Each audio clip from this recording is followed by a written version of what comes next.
kiburi. Nikitoka nyumbani na wewe unatoka.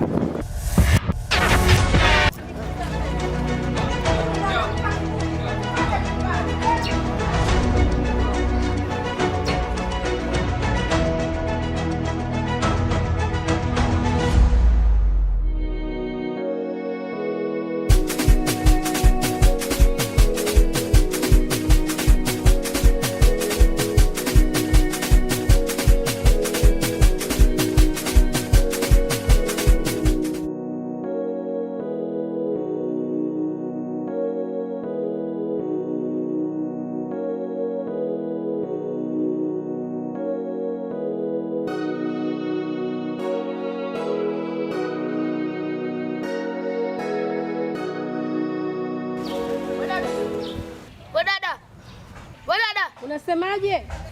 Wewe mtoto unanitaka? Unanitaka? Najua unajaribu kusaidia familia yako. Ila njia unayotumia sio sahihi. Itakuangamiza. Macho ya kesho yaliona na yakaonya, ila watu walidharau tu, wakabaki na siri zao moyoni, yamebaki kuwa majuto.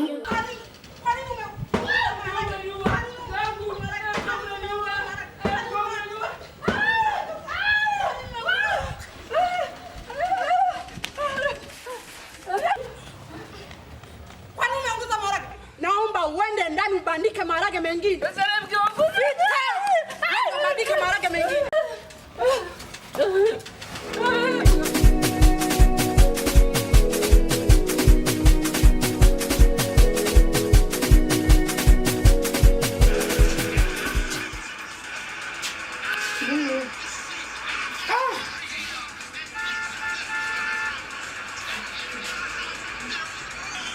No vimanya vyola bisa nyananka, Shaka cheza hili game. Hili huwa ni noma. Leto GTA. Asubi, oya. Kafate maji basi. Ukafate maji. Sasa mimi kaka yako ni mimi ndio kichwa cha familia. Waone na bebana wanaondoka na kufuata maji. Wewe umekaa huko hapa tu uko unaangalia magari. Nenda kachukua ndoo kafate maji. Sio unakaa tu hapa. Huwezi kuwa mwanaume rijali unakaa hivi. Ndugu wangu. Mimi nawaelekeza kila siku. Au unaona nataka ubadilike kama ndugu yako mpaka sasa hivi hajarudi. Tokea jana ameenda usiku hajarudi. Yaani sasa hivi sasa yeye ndo ameshakuwa mkubwa wa familia. Mimi ni mdogo wake. Na wewe nimechoka. Yaani unaambia umechoka? Choka Mungu. Yaani na ukutera kunaba na wafu wewe historia yangu ujui. Ndatere ente kibao yenyewe. Ekafa. Karibu sana blaza. Karibia. Kwa kule machimboni bwana. Sema maisha yalikuwa magumu. Kwa magumu lakini Mungu atusaidie tukatoka salama. Wakati ninapokuwa nimekaa na wewe, kuna vitu adimu ambavyo siwezi nikavipata kwa watu wengine. Sasa kuhusu ushauri ambao umezidi kila siku unazidi kunishauri.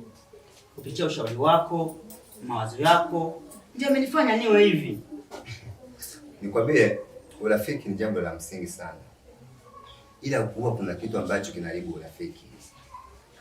Kwa mfano, kila mtu huwa ana siri. Sio, unanielewa? Ila siri zikianza kufichuka, hapo ndipo unapoona asali ya siri. Kwa mfano, hapo umeniambia kwamba ndio nataka ulifanye. Hiyo ilikuwa ni siri yako. Na ushauri ambao nimekuambia umelizingatia ukasema utaweza kufanya. Sio, umeshanipata? Kama ungebaki na hiyo siri ukafanya mwenyewe, inawezekana mimi ningesikia taifa kwako umepata na tukio kubwa. Na niona hapo. Kwa hiyo umefanya jambo jema. Na labda nikwambie kitu. Niliapa kwa Mungu kwamba siwezi kufanya kitu chochote bila kushirikisha.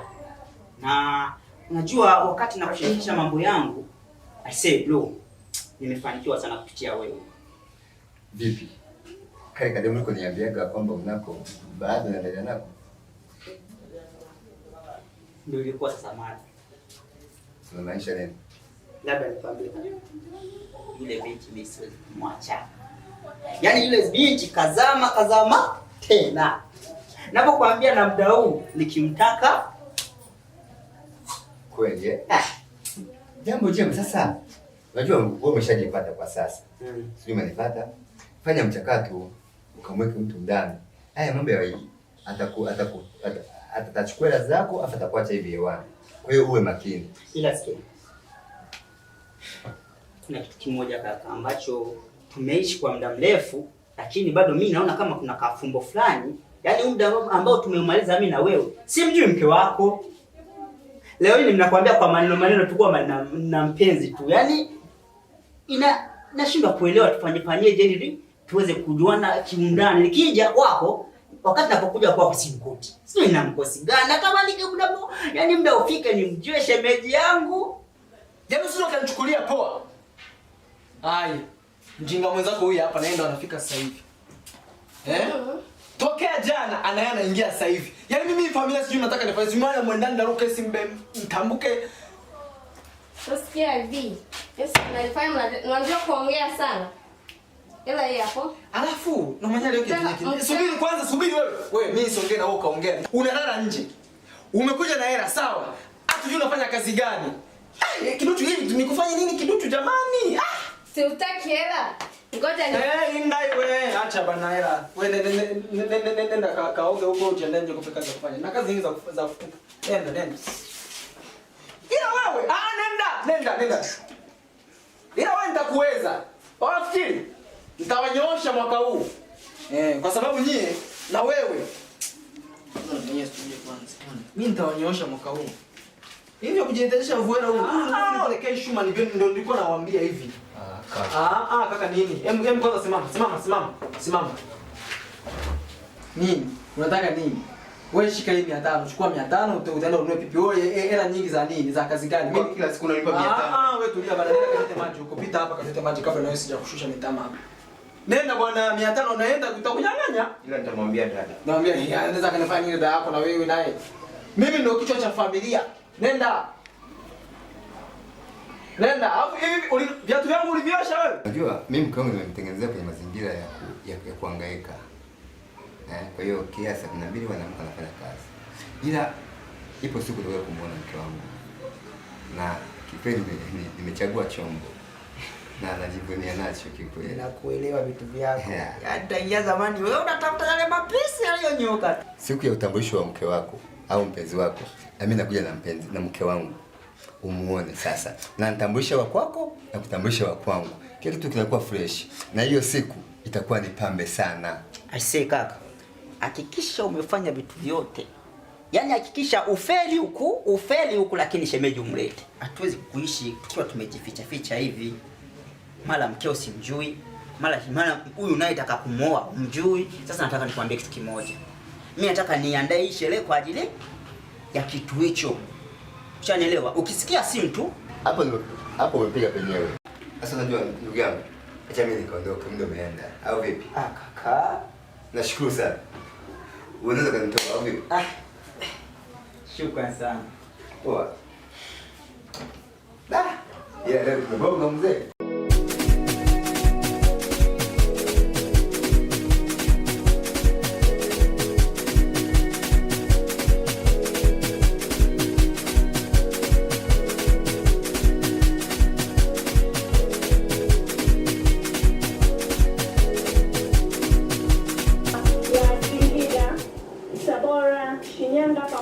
Na Mwanza na imekuwa ikikabiliwa na changamoto ya mashimo katika barabara hii, hali ambayo imepelekea usumbufu kwa watumiaji. Katika barabara hii tunaomba serikali tusaidie kutengeneza barabara, kwa sababu hata katika hizi barabara tunaona kabisa magari.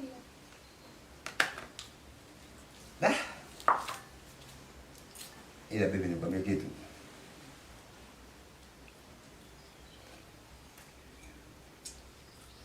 Kwa nini tusifikirie siku hizi? Inachanganya sana kwenye akili zangu. Huyu Suzi sio Suzi ambaye nimemzoea siku zingine za nyumba. Kuna mabadiliko kwenye familia hii naanza kuyaona. Alafu acha nikwambie. Najua kila mtu ana siri. Lakini siri zikianza kufunguka, hata rafiki anageuka kuwa adui. Sio, unanielewa? Ndio nimeshanielewa. Namaanisha hivi, watu wanasema na wengine, kuna msemo unaosemao hivi, macho yanaona, ila macho yakishaamua kuanza kusema, kila kitu kinakuwa wazi. Kuwa makini mke wangu. Na vitu naviona mabadiliko yamekuwa mengi, kwa sababu kwanza kuna vitu ambavyo miaka ya nyuma, miaka mingi ambayo tumedumu kwenye ndoa vilikuwa vipo. Sasa hivi napokea simu kama jificha huko na kuangalia, yasiongei, message za zikiingia, mzidikoni kikao kwa simu zako unafuta. Mimi sipo hivyo kabisa unavyofikiria. Alafu kwani mimi utabia nimezaliwa za kusaliti wewe? Hapa mimi ndio najiuliza. Mke wangu naye mjua. Hivi mimi nimeanza lini? Na amekuwa na marafiki gani wa kumpa hizo tabia mbovu? Useme hivyo. Kumbuka wewe ndio tegemezi langu. Na wewe ndio baba langu. Siwezi kusaliti kabisa.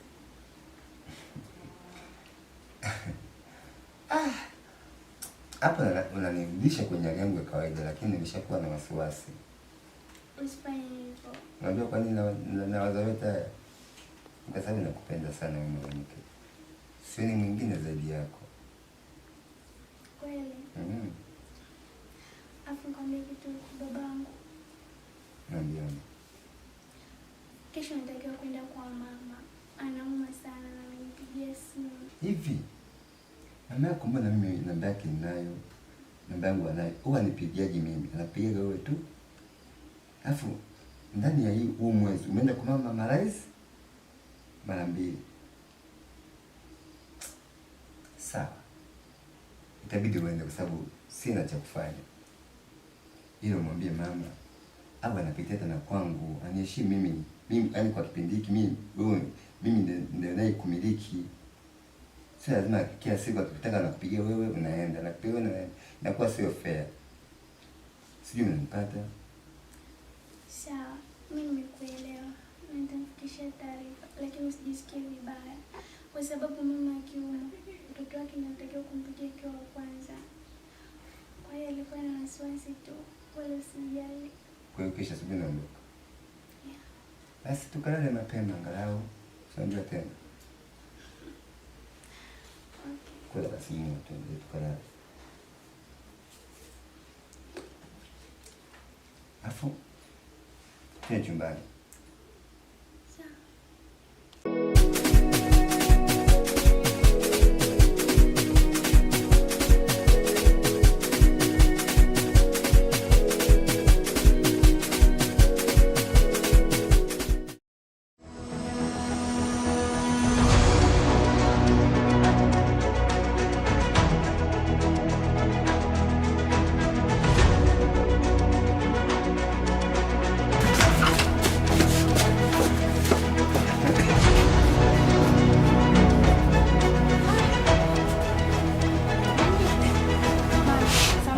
Tumemkuta.